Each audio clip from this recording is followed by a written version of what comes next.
ക്ഷണിക്കപ്പെടാതെ ഒരുച്ചനേരത്ത് തങ്ങളുടെ വീട്ടിലെത്തിയ അതിഥിയെ ഒരു ചങ്ങാടത്തിൽ കയറ്റി കടലിലേക്ക് അയക്കാം എന്ന് എലിസന്റെയും പെലായയും തീരുമാനിക്കുന്നു. പിന്നീട് എന്ത് സംഭവിച്ചു നമുക്ക് നോക്കാം. പിന്നെയാണ് ട്വിസ്റ്റ് സംഭവിക്കുന്നത്. But when they went out into the courtyard at the first light of dawn, they found the whole neighborhood in front of the chicken coop having fun with the angel. പിറ്റേന്ന് പ്രഭാതത്തിൽ അവർ എഴുന്നേറ്റ് അവരുടെ കോഴിക്കൂടിനരികിലേക്ക് ചെന്നപ്പോഴത്തേക്കും അവർ കാണുന്ന കാഴ്ച, ഈ പ്രദേശത്തുള്ള മുഴുവൻ ആളുകളും ആ ചിക്കൻ കൂപ്പിന്റെ ചുറ്റുമുണ്ട്. അവരാ ഏഞ്ചലിനെ നോക്കി രസിക്കുകയാണ്. The visitors were tossing him things to eat through the openings of the coop. It was as if he weren't a supernatural creature but a circus animal. ഈ ആളുകൾ എങ്ങനെയാണ് ഈ മനുഷ്യനെ കാണുന്നത്? ഒരു മാലാഖയായിട്ടോ അല്ലെങ്കിൽ സൂപ്പർ നാച്ചുറൽ ആയിട്ടുള്ള ഒരു ക്രീച്ചർ ആയിട്ടോ ഒന്നുമല്ല. ഒരു സർക്കസ് ആനിമലിനെ പോലെയാണ് അവരെ ട്രീറ്റ് ചെയ്യുന്നത് ഈ മനുഷ്യനെ, അല്ലേ? അവരെന്താ ചെയ്യുന്നത്? സർക്കസ് ആനിമൽസിനെ ട്രീറ്റ് ചെയ്യുന്ന പോലെ ആ ചിക്കൻ കൂപ്പിന്റെ അഴികൾക്കിടയിലൂടെ ഇയാൾക്ക് കഴിക്കാനായിട്ട് ഭക്ഷണം എറിഞ്ഞു കൊടുക്കുകയാണ്. അയാളെ നോക്കി രസിക്കുകയാണ്. The news of the captive angel spread with great rapidity. After a few hours, the courtyard had the bustle of a marketplace. The couple had to call in troops to disperse the mob. ഈ തടവിലാക്കപ്പെട്ട മാലാഖയുടെ വാർത്ത ആ നാട് മുഴുവൻ കാട്ടുതീ പോലെ പടർന്നു. അത്ര സ്പീഡിൽ, അല്ലെ? വിത്ത് ഗ്രേറ്റ് റാപ്പിഡിറ്റി, അത്രയും ഫാസ്റ്റായിട്ട് ഈ വാർത്ത എല്ലാവരും അറിഞ്ഞു. After A few hours the courtyard had the ബസിൽ ഓഫ് എ മാർക്കറ്റ് പ്ലേസ്. കുറച്ചു മണിക്കൂറുകൾ കൊണ്ട് പെലായോയുടെ വീട്ടുമുറ്റം ഒരു ചന്ത പോലെ അത്രയും ബഹളമുള്ളതായി മാറി. അവസാനം അയാൾക്ക് എന്ത് ചെയ്യേണ്ടി വന്നു? നിയമപാലകരെ വിളിക്കേണ്ടതായിട്ട് വന്നു, ഈ തടിച്ചുകൂടിയ ജനക്കൂട്ടത്തെ പിരിച്ചുവിടാനായിട്ട്. To disperse the mob. Mob എന്ന് പറഞ്ഞാൽ എന്താണ്? ആളുകളുടെ കൂട്ടമാണ്, അല്ലേ? അപ്പോൾ ഈ ട്രൂപ്സിനെ വിളിക്കേണ്ടി വന്നു. ട്രൂപ്സ് എന്ന് പറഞ്ഞാൽ ആംഡ് മെൻ അല്ലെങ്കിൽ സോൾജിയേഴ്സ് എന്നുള്ള അർത്ഥത്തിലാണ് troops. So Pelayo had to call in troops to disperse the mob. അത്രയും ആളുകൾ അവിടെ തിങ്ങിക്കൂടി. They got the idea of fencing the yard and charging 5 cents for admission to see the angel. മനുഷ്യരാണല്ലേ, അവരുടെ തലയിൽ ഒരു ബുദ്ധി ഉദിച്ചു. ഇത്രയും ആൾക്കാരൊക്കെ കാണാൻ വരുന്നതല്ലേ ഈ ഏഞ്ചലിനെ. അപ്പൊ നമുക്കും എന്തെങ്കിലും പ്രയോജനം ഉണ്ടാവട്ടെ, നമുക്കൊരു കാര്യം ചെയ്യാം, നമുക്ക് മുറ്റം അടച്ചു കെട്ടാം. They got the idea of fencing the yard and charging 5 cents for admission to see the angel. അപ്പൊ ഏഞ്ചലിനെ ടിക്കറ്റ് വെച്ച് നമുക്ക് കാണിക്കാം, 5 cents അതിനു വേണ്ടി നമുക്ക് ചാർജ് ചെയ്യാം എന്ന് പെലായവും ഭാര്യയും കൂടെ തീരുമാനിക്കുകയാണ്. The curious came from far away. Curious എന്നുള്ള വാക്ക് ഇവിടെ ഒരു നൗൺ ഫ്രേസ് ആയിട്ടാണ് ഉപയോഗിച്ചിരിക്കുന്നത്. അതായത് പീപ്പിൾ ഹു ആർ ക്യൂരിയസ് എന്നുള്ള അർത്ഥത്തിലാണ്. ഈ ക്യാപ്റ്റീവ് ഏഞ്ചലിനെ കാണാൻ വേണ്ടി കൗതുകം കൂടുതലുള്ള ഒരുപാട് പേര് ഒത്തിരി ഒത്തിരി ദൂര ദേശങ്ങളിൽ നിന്ന് പോലും വന്നുകൊണ്ടിരുന്നു. The most unfortunate invalids on earth came in search of health. അപ്പോൾ ഇവിടെ ഒരു അത്ഭുതം സംഭവിച്ചിരിക്കുകയാണല്ലോ, ഒരു മാലാഖയാണല്ലോ വന്നിരിക്കുന്നത്. അപ്പോൾ തങ്ങളുടെ അസുഖം ഭേദപ്പെടുത്താൻ ഈ മാലാഖയ്ക്ക് കഴിയും എന്നുള്ള ഒരു വാർത്ത കേട്ടിട്ട് ദ മോസ്റ്റ് അൺഫോർച്ചുനേറ്റ്, നിർഭാഗ്യവാന്മാരായ പലതരം അസുഖം ബാധിച്ച ആളുകൾ. Invalides means people who are very സിക്ക് ഓർ പീപ്പിൾ വിത്ത് ഡിസബിലിറ്റീസ് എന്നുള്ള അർത്ഥമാണ്. ഇപ്പം നമ്മളത്ര അങ്ങനെ ഒരു വാക്ക്, ഇൻവാലിഡ് എന്നുള്ളൊരു വാക്ക് ഈ ഒരു അർത്ഥത്തിൽ ഉപയോഗിക്കാറില്ല. ഏതായാലും അത്രയും നിർഭാഗ്യവാന്മാരായ അസുഖബാധിതരായ മനുഷ്യർ പ്രതീക്ഷയുമായിട്ട് ഈ മാലാഖയെ തേടി വന്നു, ഈ വൃദ്ധ മാലാഖയെ തേടി വന്നു. Pelayo and Elisenda were happy with fatigue. What does it mean? പെലായോയും എലിസന്റെയും they were very happy with fatigue means they felt tired. ഇത്ര ആളുകളെയൊക്കെ മാനേജ് ചെയ്യണ്ടേ, കാശ് മേടിക്കണ്ടേ. So they felt tired but also were happy at the same time. ഒരേ സമയം അവര് വളരെ ക്ഷീണിതരും എന്നാൽ അതേപോലെ സന്തോഷമുള്ളവരുമായിരുന്നു. ഇങ്ങനെ കോൺട്രാസ്റ്റിംഗ് ആയിട്ടുള്ള രണ്ട് ഐഡിയാസിനെ ചേർത്ത് പറയുന്നതിന്, കോൺട്രഡിക്ടറി ആയിട്ടുള്ള രണ്ട് സ്റ്റേറ്റ്മെന്റ്സിനെ അല്ലെങ്കിൽ വേർഡ്സിനെ ചേർത്ത് പറയുന്നതിന് നമ്മൾ ഓക്സിമൊറോൺ എന്നാണ് പറയുക. അത് ഒരു ലിറ്റററി ഡിവൈസ് ആണ്. നമ്മൾ കവിതകളിലും അതുപോലെ ഇതുപോലെ പ്രോസിലും ഒക്കെ ഉപയോഗിക്കുന്ന ഒരു ലിറ്റററി ഡിവൈസ് ആണ് ഓക്സിമൊറോൺ എന്ന് പറയുന്നത്. ഒരു ടെക്നിക്കാണ്. ബിറ്റർ സ്വീറ്റ്, അല്ലെ? ബിറ്ററും സ്വീറ്റും രണ്ടും കോൺട്രഡിക്ടറി ആയിട്ടുള്ള കാര്യമാണ്. പക്ഷെ something that is both happy and sad എന്ന് പറയാൻ നമ്മൾ ബിറ്റർ സ്വീറ്റ് എന്നുള്ളൊരു വാക്ക് ഉപയോഗിക്കും. അതുപോലെ living dead, original copy, act naturally, seriously funny, ഇതൊക്കെ നമ്മൾ നമ്മുടെ വാചകങ്ങളിൽ ഉപയോഗിക്കുന്ന ചില ഓക്സിമൊറോൺസ് ആണ്. വളരെ ഇൻട്രസ്റ്റിംഗ് ആയിട്ടുള്ള ഇതുപോലെയുള്ള വാക്കുകൾ ഒന്ന് കണ്ടെത്താൻ ശ്രമിക്കൂ കേട്ടോ. Pelayo and Elisenda were happy with fatigue. Fatigue means ക്ഷീണമാണ് അല്ലെ? ക്ഷീണമുണ്ട്, ഒരേ സമയം സന്തോഷമുണ്ട്. In less than a week they had crammed their rooms with money. Still, the line of pilgrims waiting their turn to enter reached beyond the horizon. So പെലായവും എലിസന്റെയും അത്രയും സമ്പാദിച്ചു. അവരുടെ മുറികളൊക്കെ അവർ ക്രാം ചെയ്തിരിക്കുകയാണ് വിത്ത് മണി. ക്രാംഡ് മീൻസ് കുത്തി നിറയ്ക്കുക എന്നുള്ള അർത്ഥത്തിലാണ് ക്രാംഡ്. അപ്പൊ അവരുടെ മുറികളിൽ പണം നിറഞ്ഞു കവിഞ്ഞു. In less than a week, ഒരാഴ്ച പോലും എടുത്തില്ല, അതിനു മുമ്പ് അവര് റിച്ച് ആയി മാറി. Still the line of pilgrims waiting their turn to enter reached beyond the horizon. അപ്പൊ അത്രയും ആളുകളുടെ ക്യൂ ഇപ്പോഴും തുടരുകയാണ്. അത് ചക്രവാളവും കഴിഞ്ഞ് അങ്ങ് ദൂരേക്ക് നീണ്ടു പോവാണ് ഈ വൃദ്ധമാലാഖയെ കാണാൻ എത്തുന്ന ആളുകളുടെ ക്യൂ. സോ ഇനി നമ്മുടെ പാവം ഏഞ്ചലിന് എന്ത് സംഭവിച്ചു എന്ന് നോക്കാം. The angel was the only one who took no part in his own act. തന്റെ കഥയാണിതല്ലേ, താനാണ് ഈ കഥയിലെ നായകൻ. പക്ഷെ the angel was the only one who took no part in his own act. Angel അവിടെ മായാജാലങ്ങളൊന്നും കാണിച്ചില്ല. താൻ ഏഞ്ചലാണെന്നോ അല്ലെങ്കിൽ തനിക്ക് അസുഖങ്ങൾ മാറ്റാനുള്ള കഴിവുണ്ടെന്നോ തന്നെ കാണാനാണ് ഇത്രയും പേര് വന്നിരിക്കുന്നതെന്നോ എന്നുള്ള ഒരു ഭാവവും കൂടാതെ ഏഞ്ചൽ അവിടെ അനങ്ങാതിരിക്കുകയാണ്. He spent his time trying to get comfortable in his borrowed nest. തൻ്റെ സ്വന്തം കഥയിൽ ഒരഭിനയവും കാഴ്ചവെക്കാതെ ആ ചിക്കൻ കൂപ്പിൻ്റെ ഒരു മൂലയ്ക്ക്, തനിക്ക് കടമായി കിട്ടിയ ആ കൂടിൻ്റെ ഒരു മൂലയ്ക്ക് അനങ്ങാതിരുന്നത്. At first, they tried to make him eat some mothballs. ആദ്യം അവരെന്ത് ചെയ്തു? അവന് കഴിക്കാനായിട്ട് കുറച്ച് മോത്ത് ബോൾസ് കൊടുത്തു. Moth balls means what? പാറ്റാ ഗുളിക എന്നൊക്കെ നമ്മൾ പറയും അല്ലേ? പ്രാണികളെ കൊല്ലാൻ വേണ്ടി നമ്മൾ ഉപയോഗിക്കുന്ന, നമ്മുടെ കബേർഡിലും മറ്റുമൊക്കെ ഡ്രസ്സൊക്കെ സ്റ്റോർ ചെയ്ത് വെച്ചിരിക്കുന്ന സ്ഥലത്തൊക്കെ നമ്മൾ ഉപയോഗിക്കുന്ന പാറ്റാ ഗുളിക, മോത്ത് ബോൾസ്. അവരാദ്യം അവനെ കൊണ്ട് പാറ്റാ ഗുളികകൾ തീറ്റിക്കാൻ ശ്രമിച്ചു. But he ate nothing but eggplant mush. അവനതൊന്നും കഴിച്ചില്ല. അവൻ എന്താണ് കഴിച്ചത്? വഴുതന വേവിച്ച് ഉടച്ചെടുത്തത്. എഗ് പ്ലാന്റ് മീൻസ് വഴുതന അല്ലെ? വഴുതന വേവിച്ച് ഉടച്ചെടുത്തത് മാത്രമാണ് അവൻ കഴിച്ചത്. His only supernatural virtue seemed to be patience. എന്തായിരുന്നു അയാൾക്ക് അമാനുഷികമായിട്ടുണ്ടായിരുന്ന ആ ഒരു നന്മ? അത് അയാളുടെ ക്ഷമയായിരുന്നു അല്ലെ? ആ patients. He was quite patient when the hens pecked at him, searching for parasites in his wings. അപ്പോൾ ചിക്കൻ കൂപ്പിനകത്താണ് അയാൾ ഇരിക്കുന്നത്, ഒരു വലിയ പക്ഷിയെ പോലെ. ഈ കോഴികൾ എന്ത് ചെയ്യുന്നുണ്ട്? ഇദ്ദേഹത്തിന്റെ ചിറകുകൾക്കുള്ളിൽ ഒളിച്ചിരിക്കുന്ന പ്രാണികളെ കഴിക്കാനായിട്ട് ഇയാളെ കൊത്തുന്നുണ്ട്. പക്ഷെ അയാൾ അപ്പോഴും വളരെ പേഷ്യൻ്റ് ആയിട്ട്, വളരെ ക്ഷമയോടെ ഇരിക്കുകയാണ്. He was patient again when the cripples pulled out his feathers to touch their limbs with. അപ്പൊ ആളുകൾ ഈ കൂട്ടിനുള്ളിലൂടെ കൈയിട്ടിട്ട് ഇദ്ദേഹത്തിന്റെ തൂവലുകൾ ഒടിച്ചെടുക്കുകയാണ്. ക്രിപ്പിൾസ് എന്ന് പറയുമ്പോൾ അംഗഭംഗം സംഭവിച്ച ആളുകൾ, ഫിസിക്കലി ചാലഞ്ച്ഡ് ആയിട്ടുള്ള ആളുകൾ എന്നുള്ള അർത്ഥത്തിലാണ് ക്രിപ്പിൾസ് എന്നുള്ള വാക്ക്. ശരിക്കും ഇതൊരു ഒഫെൻസീവ് ആയിട്ടുള്ള വാക്കാണ്, ഒരു ഓൾഡ് ഫാഷൻഡ് വേർഡാണ്. ഇപ്പം നമ്മളത് ഉപയോഗിക്കാറില്ല. It is considered offensive and disrespectful. So ഈ ഫിസിക്കലി ചാലഞ്ച്ഡ് ആയിട്ടുള്ള ആളുകൾ എന്തിനു വേണ്ടിയിട്ടാണ് അയാളുടെ തൂവലുകൾ പറിച്ചെടുത്തത്? To touch their limbs with it. അതായത് അവരുടെ അസുഖം ബാധിച്ച ശരീരാവയവങ്ങളിൽ ഈ തൂവലുകൾ കൊണ്ട് തൊട്ടാൽ ആ അസുഖം മാറും എന്ന് അവർ വിശ്വസിക്കുന്നുണ്ടാവും. ആരും അതൊന്നും പറയുന്നില്ല, ആരും ഇങ്ങനെയൊന്നും അവകാശപ്പെടുന്നില്ല. പക്ഷെ അവർ സ്വയം പരീക്ഷിച്ച് നോക്കുകയാണ്. ഈ മാലാഖയുടെ തൂവലുകൾ കൊണ്ട് തൊട്ടാൽ തങ്ങളുടെ അസുഖം മാറുമോ എന്നവർ പരീക്ഷിച്ച് നോക്കുകയാണ്. He remained patient even when the most merciful threw stones at him. After all, they were only trying to get him to rise so that they could see him standing.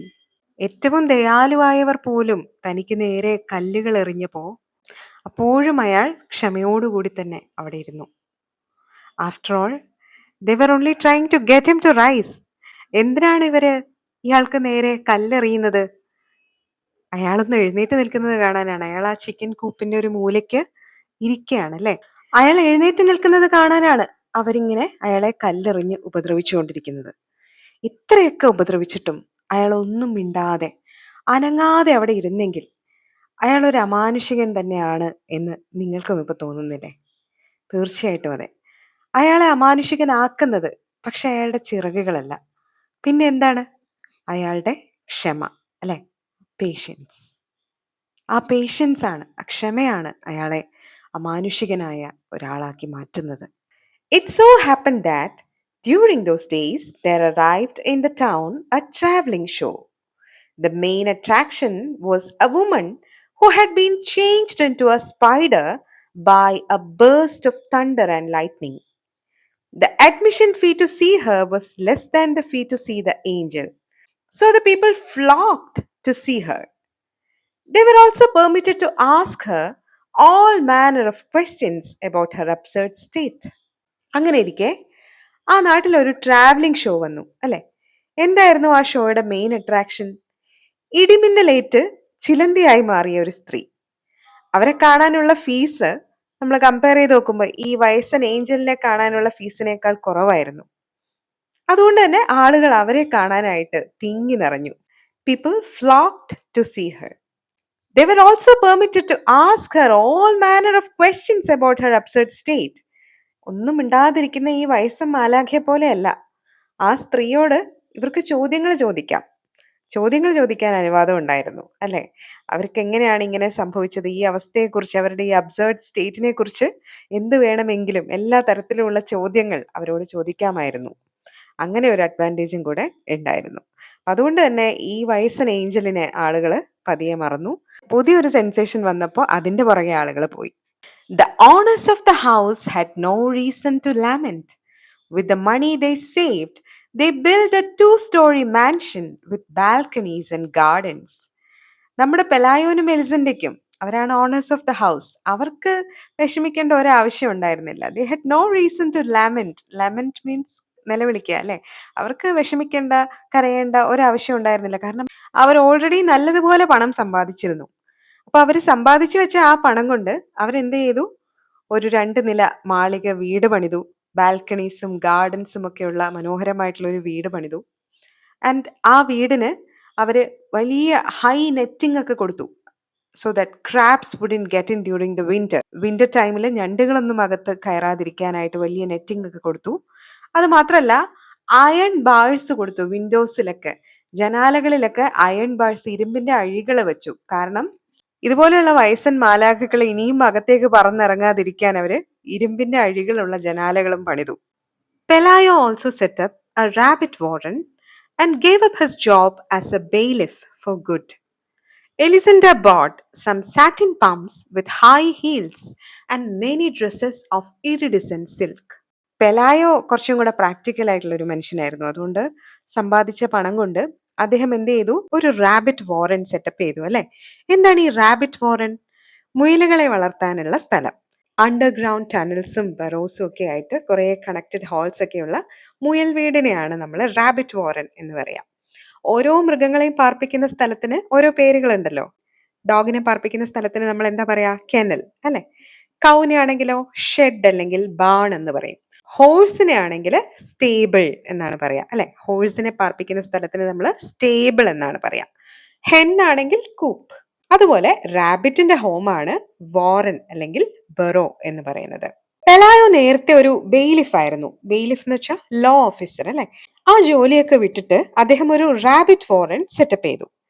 എലിസന്റെ ആണെങ്കിലോ കുറച്ച് സ്റ്റൈലായിട്ട് ജീവിക്കാൻ തീരുമാനിച്ചു. നല്ല ഹൈ ഹീൽസ് ഒക്കെയുള്ള കുറച്ച് elegant Shiny shoes ഒക്കെ വാങ്ങിച്ചു. Satin എന്ന് വെച്ചാൽ ഒരു ഷൈനി ഫാബ്രിക് ആണ്. പംസ് എന്ന് പറഞ്ഞാൽ സ്ത്രീകൾ ധരിക്കുന്ന ഷൂസ് എന്നാണ് അർത്ഥം. സോ എലിസന്റെ കുറച്ച് നല്ല ഹൈ ഹീൽസ് ഒക്കെയുള്ള ഷൈനി ഷൂസ് വാങ്ങിച്ചു. പിന്നെ പല നിറങ്ങളില് പളവളാ തിളങ്ങുന്ന കുറെ കുപ്പായങ്ങൾ വാങ്ങിച്ചു. Iridescent means shiny and colourful. The chicken coop was the only thing that didn't receive any attention. പെലായവും എലിസന്റെയും പുതിയ വീടൊക്കെ പണിതു. പക്ഷേ അവരുടെ ജീവിതം മാറ്റിമറിച്ച ആ വൃദ്ധ മാലാഖയെ അവർ പാർപ്പിച്ചിരുന്ന ആ കോഴിക്കൂടിനെ അവർ തിരിഞ്ഞുപോലും നോക്കിയില്ല. The dung heap stench from the coop was turning the new house into an old one.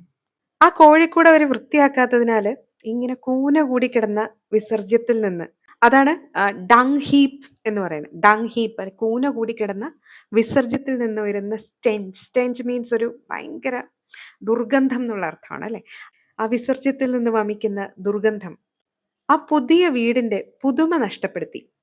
The dung heap stench from the coop was turning the new house into an old one. At first, when the child learned to walk, they were careful that he did not get too close to the coop. അവരുടെ കുട്ടി നടക്കാൻ പഠിച്ചപ്പോ അവൻ ആ കോഴിക്കൂടിനടുത്ത് പോകുന്നില്ല എന്നവർ ഉറപ്പുവരുത്തിയിരുന്നു. But then they began to lose their fears and got used to the smell. പക്ഷെ കുറച്ചു കാലം കഴിഞ്ഞപ്പോൾ they lose their fears and got used to the smell. അവർക്ക് അവരുടെ പേടിയൊക്കെ മാറി. അതുപോലെ അവർ ആ സ്മെല്ലിനോട് വളരെ യൂസ്ഡ് ആയി. Before the child got his second teeth, he had gone inside the chicken coop to play. കുട്ടിക്ക് രണ്ടാമത്തെ പല്ല് മുളയ്ക്കും മുന്നേ അവൻ ആ കോഴിക്കൂടിന്റെ അകത്ത് പോയി കളിക്കാൻ തുടങ്ങി. മെയിൻ്റനൻസ് ഒന്നും ഇല്ലാതെ അതിന്റെ അഴികളൊക്കെ ഇങ്ങനെ വിട്ടുകിടക്കുന്ന ഒരു അവസ്ഥയിലായിരുന്നു അല്ലെ. They both came down with the chicken pox at the same time. അവർക്ക് രണ്ടുപേർക്കും ഒരേ സമയം ചിക്കൻ പോക്സ് വന്നു. ആർക്കൊക്കെയാ? നമ്മുടെ വൃദ്ധമാലാഖയ്ക്കും കുഞ്ഞിനും. The doctor who took care of the child couldn't resist the temptation to listen to the angel's heart. എന്നിട്ടെന്ത് സംഭവിച്ചു? ഈ കുഞ്ഞിനെ പരിശോധിക്കാൻ വേണ്ടി ഒരു ഡോക്ടർ വന്നു. ആ ഡോക്ടർക്ക് ഭയങ്കര ടെംപ്റ്റേഷൻ ഈ ഏഞ്ചലിന്റെ ഹാർട്ട് ഒന്ന് പരിശോധിക്കണം. He found so much whistling in the heart and so many sounds in the kidneys. What surprised him most, however, was the logic of his wings. Doctor stethoscope ഒക്കെ വെച്ച് നോക്കിയപ്പോൾ അയാള് ഈ ഏഞ്ചലിന്റെ ഹൃദയത്തിൽ നിന്ന് ഭയങ്കരമായിട്ടുള്ള വിസ്ലിംഗ് സൗണ്ട്സ് കേട്ടു അല്ലെ. കിഡ്നീസിലും ഭയങ്കര ശബ്ദം. എന്താണ് അയാളെ ഏറ്റവും കൂടുതൽ അത്ഭുതപ്പെടുത്തിയെന്ന് വെച്ചാൽ what surprised him most however was the logic of his wings. ഈ ചിറകുകളുടെ ലോജിക് എന്താണ് എന്നുള്ളതാണ് ഡോക്ടറിനെ വല്ലാതെ അത്ഭുതപ്പെടുത്തിയ ഒരു കാര്യം. They seemed so natural on that completely human organism. ആ മനുഷ്യ ശരീരത്തില് ആ ചിറകുകൾ വളരെ നാച്ചുറൽ ആയിരുന്നു. ഒരു എക്സ്ട്രാ ഫിറ്റിംഗ് പോലെയൊന്നും അല്ല. വളരെ നാച്ചുറൽ ആയിട്ട് ആ മനുഷ്യ ശരീരത്തിൽ ആ ചിറകുകൾ എങ്ങനെ വന്നു എന്നുള്ളത് ആ ഡോക്ടറിനെ ശരിക്കും കൺഫ്യൂസ്ഡ് ആക്കി. അല്ലെങ്കിൽ അയാൾ ഭയങ്കര സർപ്രൈസ്ഡ് ആയി. They seemed so natural on that completely human organism. He couldn't understand why other people didn't have them too. ഈ വൃദ്ധന്റെ മനുഷ്യ ശരീരത്തിൽ ആ ചിറകുകൾ വളരെ നാച്ചുറൽ ആയിരിക്കുന്നത് കണ്ട ശേഷം ഡോക്ടറിന്റെ ചിന്ത എന്തുകൊണ്ട് മറ്റു മനുഷ്യർക്ക് ഇതില്ല എന്നുള്ളതായിരുന്നു. കാരണം അത്ര നാച്ചുറൽ ആയിരുന്നു അത്. When the child began school, the sun and rain had caused the collapse of the chicken coop. കുട്ടി സ്കൂളിൽ പോകുന്ന പ്രായമായപ്പോഴത്തേക്കും വെയിലും മഴയും ഒക്കെ കാരണം നമ്മുടെ ചിക്കൻ കൂപ്പ് തകർന്നു അല്ലെ. കൊളാപ്സ്ഡ് മീൻസ് തകരുക എന്നുള്ള അർത്ഥമാണ്.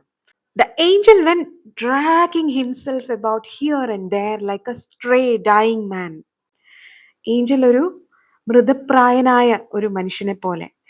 സ്ട്രേ ഡൈയിങ് മാൻ മീൻസ് ഒരു അലഞ്ഞു തിരിഞ്ഞു നടക്കുന്ന ആരോരുമില്ലാത്ത ഒരു ഒരു മരണാസന്നനായ ഒരു വ്യക്തിയെ പോലെ ഏഞ്ചൽ വെൻ ഡ്രാഗിങ് ഹിംസെൽഫ്. നടക്കാനൊന്നും വയ്യ ഏഞ്ചലിന് അല്ലേ.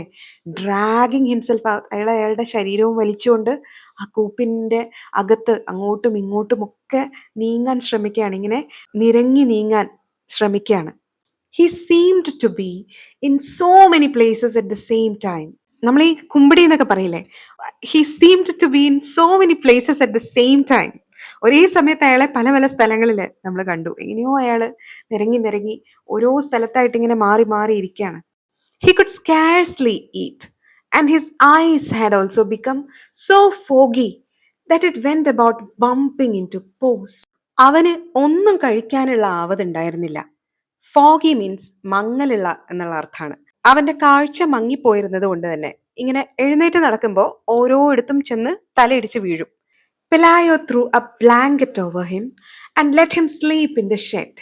പെലായ ഒരു ബ്ലാങ്കറ്റ് എടുത്ത് ആ വൃദ്ധ മാലാഖയെ പുതപ്പിച്ചു. അവനെ തൊഴുത്തിൽ ഉറങ്ങാൻ അനുവദിച്ചു. Only then did they notice that he had a temperature at night. They became alarmed, for they thought he was going to die. അപ്പോഴാണ് അവന് പനിക്കുന്നത് അവരുടെ ശ്രദ്ധയിൽപ്പെട്ടത്. അവൻ മരിക്കാൻ പോവുകയാണ് എന്നോർത്ത് അവർ ശരിക്കും പേടിച്ചു. And yet he not only survived his worst winter but seemed improved with the first sunny days.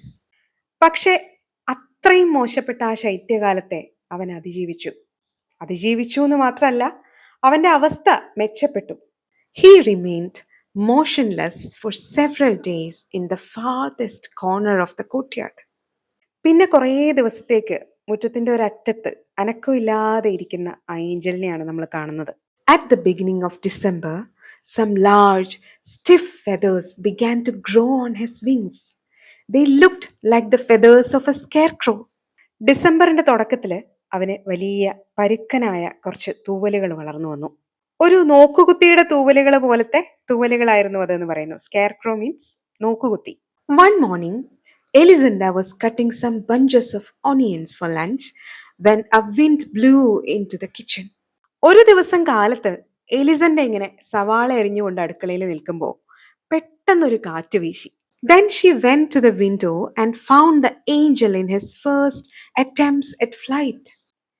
അവള് ജനാലക്കരികിൽ പോയി നോക്കുമ്പോൾ എലിസന്റെ ജനാലക്കരികിൽ പോയി നോക്കുമ്പോൾ ഏഞ്ചൽ, നമ്മുടെ മാലാഖ, പറക്കാനുള്ള തന്റെ ആദ്യ ശ്രമങ്ങൾ നടത്തുന്നത് കണ്ടു. These were so clumsy that he was on the point of knocking the shed down as he couldn't get a grip on the air. Clumsy means not careful with movements എന്നുള്ളതാണ്. On the point of knocking the shed down means പറക്കാനുള്ള ശ്രമത്തിനിടയിൽ അയാൾ തൊഴുത്തു മറിച്ചിട്ടേനെ. But then he did manage to gain altitude. Elizinda let out a sigh of relief for herself and for him when she watched him pass over the last houses. അവൻ അവസാനത്തെ വീടുകളും കടന്ന് പറന്നു പോകുന്നത് കണ്ട് ആശ്വാസ സൂചകമായിട്ട് അവൾ നെടുവീർപ്പിട്ടു. He was holding himself up in some way with the risky flapping of a senile vulture. Senile means പ്രായാധിക്യം കാരണം മെന്റലി ഓർ ഫിസിക്കലി വീക്ക് ആയത് എന്നുള്ള ഒരു അർത്ഥമാണ്. വൾച്ചർ മീൻസ് കഴുകൻ. കഴുകൻ ഒരു വയസ്സൻ കഴുകനെ പോലെ ചിറകടിച്ച് പറക്കാൻ നന്നേ ബുദ്ധിമുട്ടി. She kept watching him even when she was through cutting the onions. She kept on watching until it was no longer possible for her to see him. അയാൾ കാണാമറിയത്താകും വരെ അവൾ അങ്ങനെ നോക്കിക്കൊണ്ട് നിന്നു. He was no longer an annoyance in her life, but an imaginary dot on the horizon of the sea. ഒരു ശല്യമായിട്ട് ഇനിമേൽ അയാൾ അവരുടെ ജീവിതത്തിൽ ഉണ്ടാവില്ല. അങ്ങ് ദൂരെ ചക്രവാളത്തിൽ അയാൾ ഒരു സാങ്കല്പികമായ ബിന്ദുവായി മാറി.